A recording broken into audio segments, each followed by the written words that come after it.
Bismillahirrahmanirrahim. Assalamualaikum warahmatullahi wabarakatuh. Perkenalkan, nama saya Sultan Abdullah Bilqis dari Fakultas Kedokteran Universitas Islam Bandung akan mempresentasikan artikel hubungan seksual setelah tahajud dengan hubungan masyarakat hipertensi di Pondok Pesantren Al-Islam.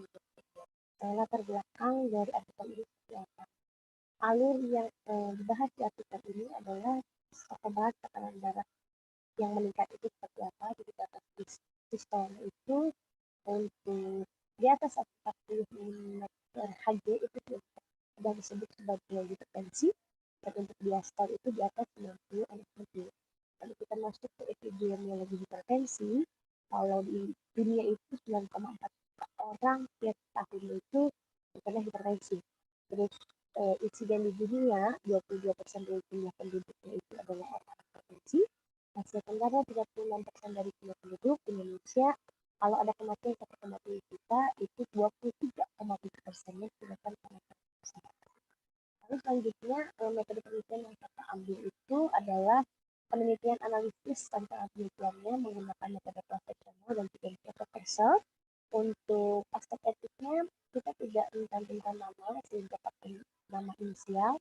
Jadi itu adalah respect person, beneficent, dan maleficent dan lain sebagainya, tidak ada lagi.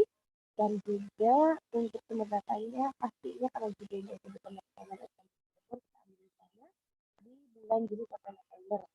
Nah, untuk perubahan tekanan darah ini didominasi oleh 25 orang yang ada penurunan tekanan darah. Jadi 38 orang dinyatakan hipertensi dari 198 seluruh total yang mengikuti penelitian ini, dan ternyata 25 orangnya adalah berhasil turun tekanan darahnya setelah sholat tahajud.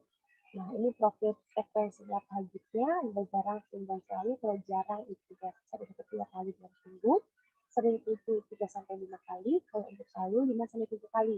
Dan ternyata untuk keseluruhan, pada keseluruhan didominasi oleh frekuensi yang jarang. Tapi ketika sudah kita compare dengan uji square, PVL-nya itu ternyata bagus, ya di bawah 0,05, sehingga dinyatakan bahwa memang ini penelitian ada hubungan yang erat antara frekuensi sholat tahajud dengan tekanan darah. Nah, kita ambilnya karena judulnya ini adalah terhadap penurunan tekanan darah, jadi kita klasifikasi fokusnya terhadap pasien yang ada penurunan, dan juga kita ambil frekuensi yang mana sih sebenarnya yang mendominasi. Ternyata yang mendominasi adalah yang sering dan selalu, yaitu 10 orang masing-masingnya, itu 26,3%. Jadi ini yang digunakan dari penelitian utama ada meta analisis tadi respon, menyatakan bahwa memang sholat tahajud itu memberi pengaruh terhadap tekanan darah yang lebih stabil dan normal pada pasien hipertensi dibandingkan dengan tidak diikuti sholat tahajud. Nah, hubungan ini juga dilakukan dengan data yang ternyata coba analisis kembali untuk menghilangkan faktor perancu itu dari 25 orang yang terjadi penurunan, 20 orangnya itu 80%-nya dia memang tidak menggunakan obat penurun hipertensi sama sekali.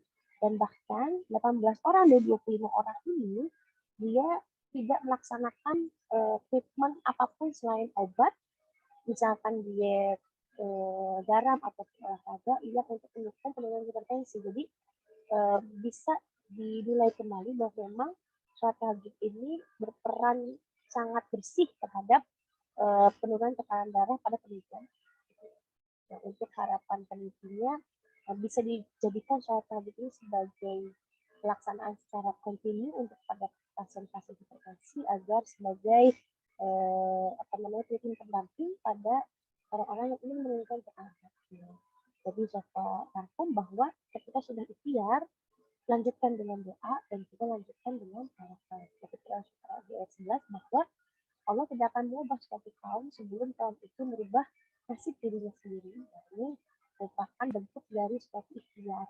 Sehingga harapan peneliti menyatakan bahwa ketika memang sudah ada motivasi yang kuat, langkah apapun yang akan dijalankan oleh pasien itu tidak akan menjadi suatu halangan, sehingga malah mudah dijalani.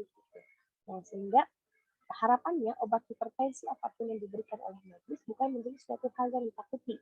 Justru itu adalah ikhtiar utama yang harus dijalankan. Namun, sholat ikhtiar ini harus didampingi oleh doa yang kuat. Nah, sholat tahajud ini adalah peran utama yang sangat penting untuk khususnya pada saat potensi, sehingga ini bisa menjadi pendamping treatment untuk ikhtiar utama tadi. Nah, setelah itu, barulah kita tawakal untuk hasilnya sebagai saran apapun yang sudah kita berikan, serahkan semuanya kepada Allah.